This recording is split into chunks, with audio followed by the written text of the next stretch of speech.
Nesse caso é retorno do exterior para cá do cantor sertanejo Gustavo Lima, que voltou ao Brasil para divulgar a agenda de shows de um novo projeto musical. O retorno do cantor coincidiu com a revogação do pedido de prisão dele no âmbito da Operação Integration.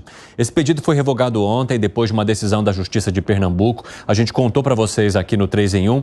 Agora, tem várias questões que agora estão sendo investigadas, né? Obviamente, a participação ou não de Gustavo Lima nessas empresas que fazem parte do processo, a participação de pessoas que estavam foragidas na festa de Gustavo Lima na Grécia, a participação de autoridades que também estariam lá, perceberam que essas pessoas que tinham mandado de prisão decretado pela Justiça estavam lá e teriam ou não comunicado isso depois ao retornar ao Brasil. São várias camadas, mas eu quero entender de vocês como avaliam o posicionamento de Gustavo Lima e agora também o posicionamento da defesa de Gustavo Lima, dizendo que quer devolver a ele, né, a reputação ou parte da reputação que foi tirada a partir do momento em que há uma acusação, depois com uma revogação, e todo esse processo envolvendo não só ele, mas também a advogada Deolane Bezerra. Vou começar contigo, Segré. A presunção de inocência é um ato constitucional, está dentro, inclusive, das leis que devemos respeitar, até que ninguém ou alguém prove que alguma pessoa acusada é culpada, ela tem a presunção de inocência. Lógico, isso pode atrapalhar um pouco a questão do nome da pessoa, mas é uma questão de aproveitar e celeridade do processo judicial para que aquele que é inocente rapidamente volte com a sua vida normal, tire qualquer dúvida a seu respeito e toque a vida. E aquela pessoa que é culpada pague pelas suas malandragens aí. Mas não tem como modificar o curso da história. Agora o nome do Gustavo Lima está involucrado no processo e agora é só esperar. Não tem outra opção. Concordo com o Segré, não tem como, né? Arranhou a imagem dele, né? Tem toda uma questão reputacional. Agora, é do jogo, a polícia está investigando, ele aparentemente está em algum grau aí envolvido, a gente não sabe, né? Tudo aqui no campo da hipótese, supostamente.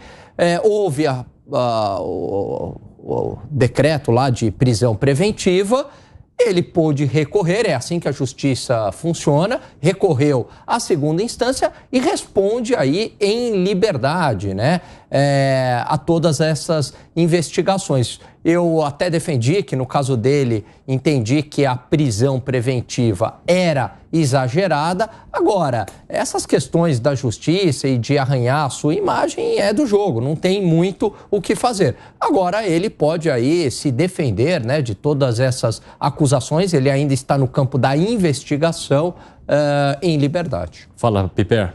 Esse processo me interessa não porque envolve uma celebridade, né? Até porque também é uma celebridade de um setor pro qual, enfim, não dou lá muita atenção. Não se interessa. Né? Embora você estivesse ouvindo o sertanejo aqui no seu celular, né? Enfim, disparou aqui o negócio. Espalhou, eu aumentei o volume sem querer. Confesso pra você que não faz parte. Tava rolando o feed, o som soltou o som. Tava nada, tava ouvindo tchê-tchê-tchê ali. Nossa, mãe, né? Nem, jamais. Você e o Bolsonaro tem uma cara de que ouve roda de viola, com uma cerveja, cigarro de palha. Ele que seja feliz com isso. Eu não tenho nada a ver com esse... Volta. De qualquer forma, assim, o que me interessa, e aí eu também atuo na área, enfim, futebol, de esporte e tal, no qual... as bets têm uma presença cada vez mais marcante e fundamental, ajudam inclusive a financiar o circo todo. É assim que funciona no mundo todo, embora alguns países já tenham iniciado algumas medidas aí de restrição. De qualquer forma, aqui no Brasil ainda não. E aí eu quero saber, por exemplo, quais as irregularidades que essa bet eventualmente cometeu, e são muitas as acusações, preocupantes inclusive, e se realmente se confirma o fato de que o Gustavo Lima é acionista dessa empresa. Até porque ele negou antes que era apenas um garoto propaganda. Então, se foi contratado para emprestar a imagem dele lá para a marca, ok, é uma outra história. Às vezes alguém, enfim, eventualmente pode contratar qualquer um de nós e a gente, né, não tem obrigação de saber as minúcias lá daquele detalhe. Por mais que a gente queira se informar, nem sempre nem sempre a gente consegue acessar todas as informações. É possível que isso tivesse ocorrido com ele. Agora, à medida em que ele afirma isso e depois a justiça o acusa, inclusive, de ser sócio dessa empresa, aí eu acho que tudo isso muda um pouco de configuração. Então são essas respostas que eu quero, que eu desejo saber, até para formar um juiz melhor. Arremate aí, Zé.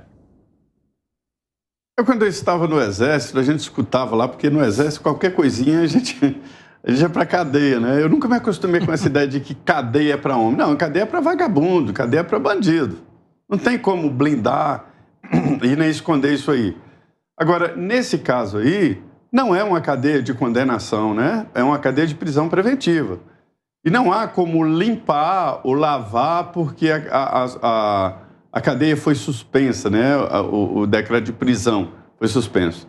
Isso só depois do julgamento. Aí depois do julgamento, lá no final da sentença do juiz, dizer, olha, ele não está envolvido, aí com base nessa absolvição é que se pode limpar a imagem. No Brasil, existem alguns crimes que são perdoados.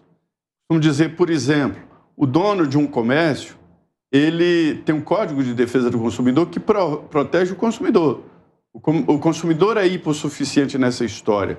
O dono do poder é o comerciante. Então, o Código de Defesa do Consumidor para defender o consumidor. Mas o dono do comércio desobedece o Código do Consumidor na maior tranquilidade. É comum a gente ver nas vitrines sem preço, porque isso é chato. Não, o Código manda colocar preço na vitrine, mas é chato. Então, ele desobedece o Código de Defesa do Consumidor. Quando chega um ladrão, um bandido com revólver, desobedecendo o Código Penal, que absurdo, em que país estamos? Veja bem, são dois códigos, né? Então, há uma certa condescendência, por exemplo, quando alguém sonega. É um crime, mas todo mundo diz, porque tem muito imposto no Brasil, é condescendente. Então, esses crimes, né, em outros países são rigorosos. E se fosse nos Estados Unidos, ele não sairia da cadeia. Lavagem de dinheiro é uma coisa séria lá. A cultura aqui perdoa com facilidade esses crimes que não são de sangue, que não são roubo e tal. Então, na verdade, a imagem dele só será, de novo, limpa quando ele exibir a absolvição.